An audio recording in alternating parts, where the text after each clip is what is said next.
उमया सह देवेश नन्दिवाहनमेव च भस्मलेपनः सर्वाङ्गम् एकबिल्वं शिवार्पणम्।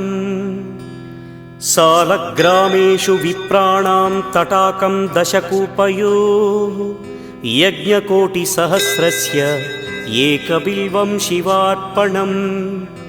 दन्तिकोटिसहस्रेषु अश्वमेधशतक्रतौ कोटिकन्या महादानम् एकबिल्वं शिवार्पणम्।